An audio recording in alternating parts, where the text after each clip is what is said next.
pangalawa yung ano. Diyan ka magsisimula. Bilang kayo sa amin natin, attend pa kayo ng iba mga trainings. Like, basta sa AIM Global, of course.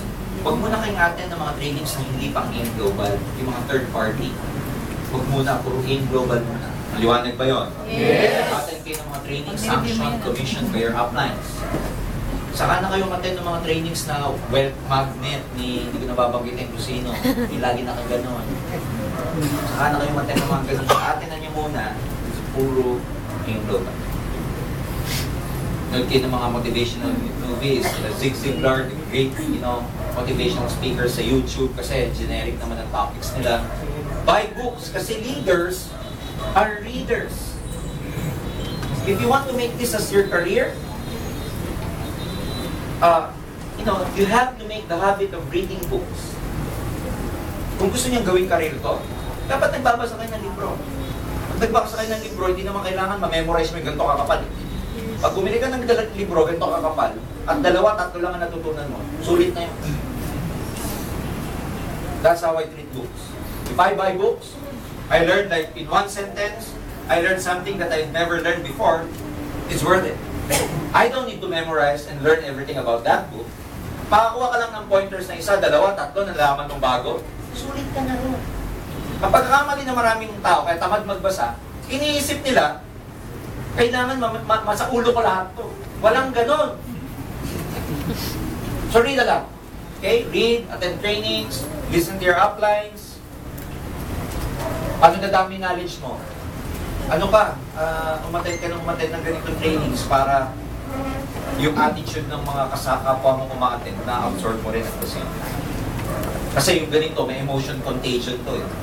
Pag sabi ng emotion contagion, may mga environment tayong pinupuntahan na dahil dun sa atmosphere, tayo din nadadala. Subukan mo magdala ng negative sa ganitong atmosphere. Paglabas niya, positive na rin. Yes siya. Yes. Subukan mo magdala ng positive, ng negative ang environment. Pagdating niya, paglabas niya, negative na rin siya. Tama ba ako? Yes. Kaya minsan, masarap din magdala sa mga maraming gathering kasi nakakahawa. So the best thing to do about that, attend kayo ng attend. Pagpunta ka sa training, you tend to be very positive. After the church, you tend to feel light. Tama ba? Pagkatapos magsimba, gan-gan ang pakiramdam mo. May mga negative environment din. Pag umattend ka sa pumunta ng burol ng patay, napakabigat, di ba? Pag uwi mo, huwag ka munang uwi diretso sa bahay, magpagpag ka muna. Alam niyo ba yan? Yes. Kasi ano yung pinapagpag mo? Yung negative vibes. And when you go home, dapat, ubarin mo lahat ng mga sinuot mo, pati underwear mo, huwag mo nasusundan, magbalik ka ng palibaran. Because, na-absorb ng katawan mo, yung negative na pinuntahan mo. Go to hospital. Depende, pag ang pinuntahan mo sa hospital, is bagong panganak, masaya. Pero pag may sakit, ano? Tama ba ako? Yes. So, may naiuwi kayong energy after every trainings. So, beware of the people you associate yourselves with. Magmula ngayon, ididikit mo lang yung mga sarili mo, yung sarili ninyo, sa mga positive environment, positive na tao. Huwag muna kayong didikit sa negative. Kasi nagbabago ka ng neural pathways. Mamaya explain ko ano yung neural pathways. Next is your skills. Sorry. Next is your skills. Ano yung skills, sir? Ganito yan eh. Alam niyo ba, no? May nakausap akong doktor, co-parent ko. Doktor sila mag-asawa. E nagkataon, yung eldest daughter niya, gusto rin mag-take up ng doctor. So we were conversing about his daughter going to university. And yung hindi ko pa alam na doktor siya nung una, kinukwento niya sa akin na, nga si Anika gusto niya maging doktor, pero hindi ko na pinipigilan. Pero sa loob-loob ko na, ang doktor ngayon, minimum 15 years before you become a real doctor. Nagulat ako kasi for the first time, doktor nagsabi sa akin na ang pagdodoktor daw will take you now 15 to 16 years bago ka makasingil ng maayos-ayos na prescription. Sabi ko, bakit? Kasi tingnan mo, ang med proper, yung pre-med, 4 years. Another 4 years for med proper. Ilang years na? 8 years. You'll take the board exam, review, another 1 year. Ilan na? 9 years. Mag-i-intern ka, magre-residente ka, minimum 2 years. Ilan na? 11. Mag-i-specialty ka. Hindi ka naman pwedeng hindi ka mag-specialize kasi magiging general med ka. So if you want to become like cardiovascular, neurosurgeon, you want to become thoracic expert, etc. You take another 4 years specialization. Ilan na po? 11 plus 5? 11 plus 4? 15. Ang labanan pala ngayon, hindi lang specialization. Meron pang tinatawag na subspecialty. Take you 16, 17, sabi niya, bago ka makapaningin ng maayos-ayos sa pasyente. 16 years! Bakit ko ninukwento sa inyo yan? Yung doktor, kailangan nilang pag-aralan mabuti because the body is very complicated. They need to learn the skills. That's why they are one of the highest paid professionals in the world. The highest paid professionals in the world, doctors, lawyers, IT professionals, IT experts. The fourth, network marketers. Yes. One of the highest paid professionals in the world are network marketers. Networkers. Ang challenge ko sa inyo, aabutin ka ba ng 15 years dito sa kakaaral bago ka makapag-kumita ng malaki? No. Sobra ka naman, breaking the record ka na sa buong mundo. After 15 years ka pa kumita ng malaki. Believe me, as a network marketer, skills, 2 years lang, ma-learn mo yung skills dito, magaling na magaling ka na. Magaling na magaling ka na mag-present, magaling na magaling. Abisado mo na yung galaw ng boom networking, abisado mo na yung dynamics. 2 years lang. Na ang kikitain mo, dahil pa yung kinikita ng doktor. Pero hindi mo kailangan maging doktor. Bakit mo kailangan ng skills? Kasi ang income mo magdi-depend one day sa leadership skills. Pinag-usapan na natin kanina. Am I right? Yes. Attitude. You have to develop a good and powerful attitude. You have to develop yung tinatawag na PMA, positive mental attitude. You have to be positive all the time. You have to know, hindi naman ibig sabihin ng pagiging positive kasi tatanggalin mo yung negative, doon tayo mali. Ibig sabihin ng pagiging positive, kahit na meron kang obstacles and challenges, kailangan kaya mo pa rin hawakan kasi meron kang positive mental attitude. Iba yung interpretation mo, iba yung perspective mo kasi positive ka. So, in other words, attitude will play a very important role in your success, on your road to success because yung attitude mo, ikaw yan eh. Most of the time, ang kasama mo, ikaw lang. Wala kang kasamang iba. Kaya labanan dito, let go of those things, let go of your attitudes that no longer help and serve you. You have to break up with your personal dramas in life. Tonight, make the decision. Tapos na pagiging madrama mo. Tapos na yung pagiging, you keep putting down yourself. Di ko kaya. Sino ba nagsabi niya na di mo kaya? Ikaw lang. Stop putting self-imposed limitation. Di ako magaling. Di ako nakapagtapos. Wala akong alam. Di ako maganda. Di ako payat. Mataba. Ano bang gusto mong katawan? Ano bang gusto mong itsura? Gusto natin, ulitin ko, a lot of us would want to have, gusto natin perfect factors. Kung sana pinanganak lang ako. Mayaman. Kung sana. Ang dami natin ganun eh, yung kung sana. You know, one bad thing about that, you cannot do something about your past anymore. Sana pinanganak na lang ako mayaman. Sana napangasawa ko matandang mayaman na madaling mamatay. Mayaman. 5M. Matandang madaling mamatay. Mayamang matandang madaling mamatay. Gusto natin perfect yung situation. Hindi nangyayari yun. Stop being victims. Pag sabing biktima, you keep blaming things. Kasi, hirap eh. Victim. Kasi si Apply, hindi ako tinutulungan. Victim. Kasi si Apply hanggang ngayon walang spillover. Victim. Kasi yung kulay ng C24-7, kulay green, malas ako sa green. Iba namang kulay ng C24-7 na pinakaka-disconnect mo. Kasi mahal-mahal, 7,980. Ang hirap magpa-pay-in. Mahal-mahal. Ano gusto mo, 798? O direct referral mo, 50.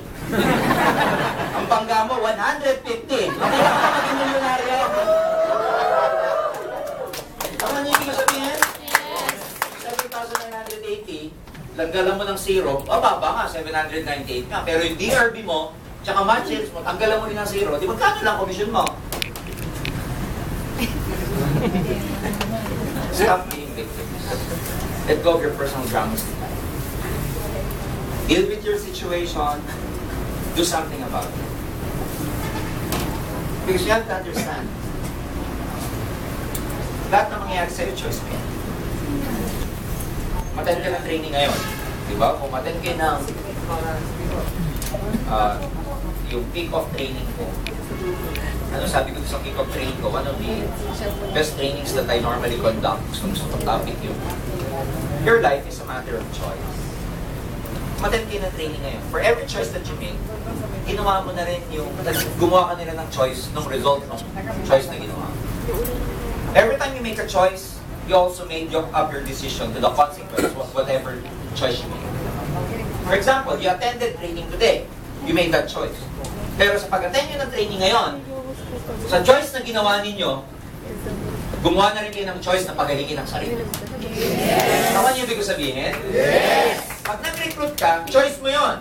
Pero the moment you made that choice na mag-recruit, gumawa ka rin ng choice na papalapit ka ng papalapit sa goal mo. You can make a choice not to attend. Okay lang yon. Life is a matter of choice. Pero pag ikaw gumawa ng choice na hindi umattend ngayon, ginawa mo na rin ng choice na ikaw hindi mag-improve. Choice. So what are you gonna do? Magre-recruit o hindi? It's your choice. Kakain ka ng sweets o hindi? Choice. Kakain ka pa rin ba ng makokolesterol na pagkain? It's your choice.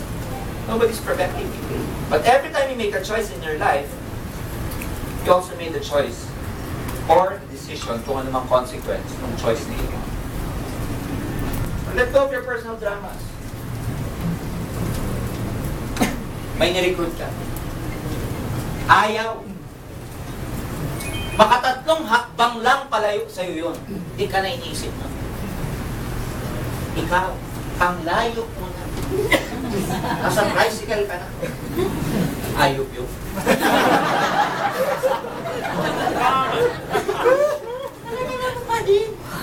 Samantalang siya, hindi ka na niya iniisip. He's going on with his life.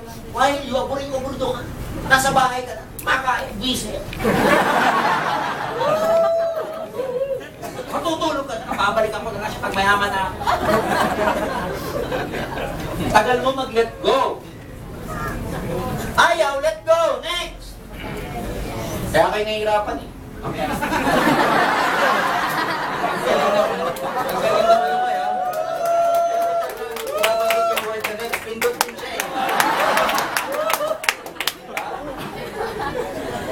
Are you learning? Yes! What I'm saying, friends, is kailangan hindi kayo masyadong ma-attach sa goals ninyo to such a point na pag hindi nyo nakukuha, nadi-disappoint kayo. Let go, mag-ayaw. Dahil mo nag-quit, wala ka talaga magagawa, may experience mo talaga. For no explanation at all, mararanasan nyo talaga yung mawalat kayo ng dami. Ginawa mo naman yung best mo, inalagaan, nire-reserve mo pa ng upuan. Tintik na quit pa rin. Lahat ginawa ko na. Alam mo, minsan may mga tanong sa buhay, generally speaking, na minsan ang sagot, hindi mo alam. But it should happen. They should happen. Sometimes may mga sagot sa buhay na hindi mo alam ba't gano'n.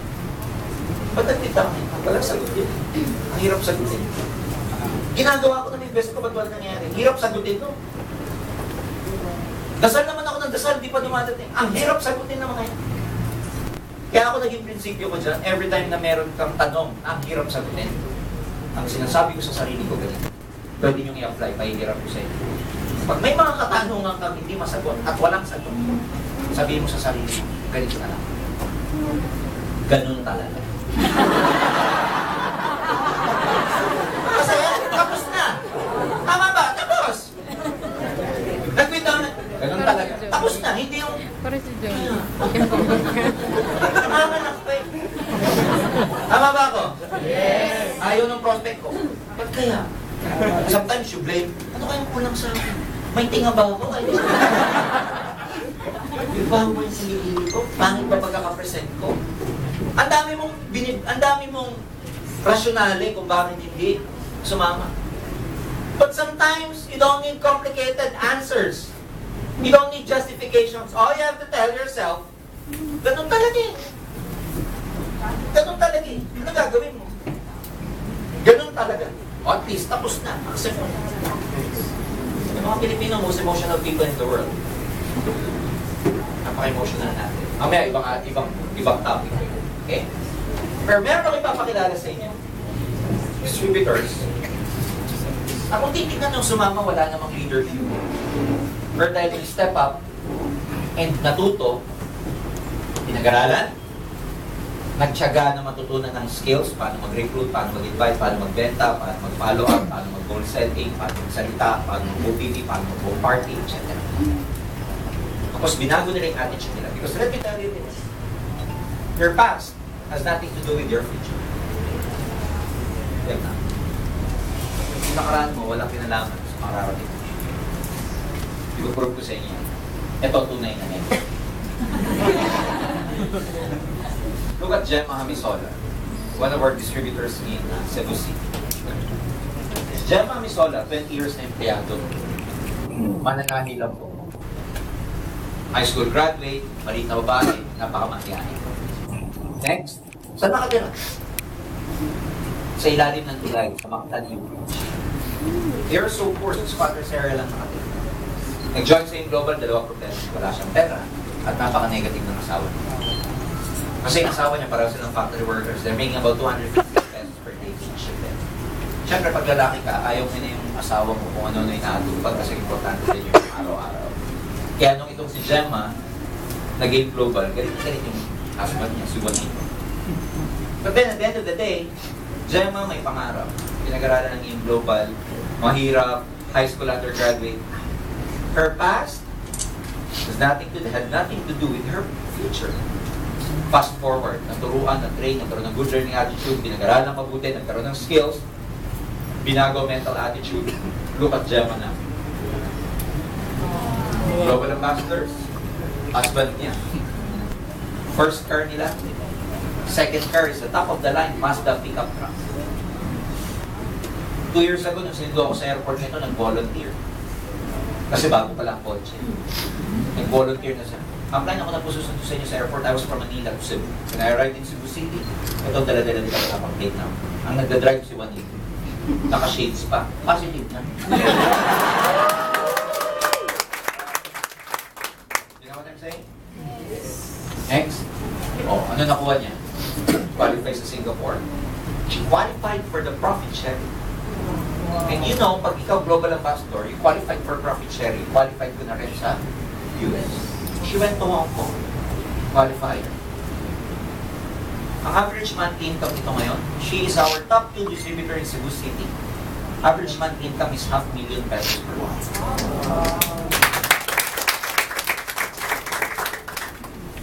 Hindi yun ang latest. Ang pinaka-latest sa kanya. Next. They just bought a house and lot. May front yard, may backyard. And she bought her house and lot cash for 6 million pesos. Wow. Pati gamit sa loob, binili kasi yung may-ari ng bahay na to, according to her, ayan yung bahay niya. May front yard, may backyard, may maid's quarter pa. According to her, yung may-ari ng bahay, magmamigrate sa States. So they are selling their house at 10 million pesos. May dala siyang 6 million. Bilhin mo, hindi. Kami ngayon 6 million, yun na yung bahay. Yes. Because cash is king. Yes. may pera ka, kahit ibenta sa'yo ng 1 million, pag may cash ka na 500,000, mabibili.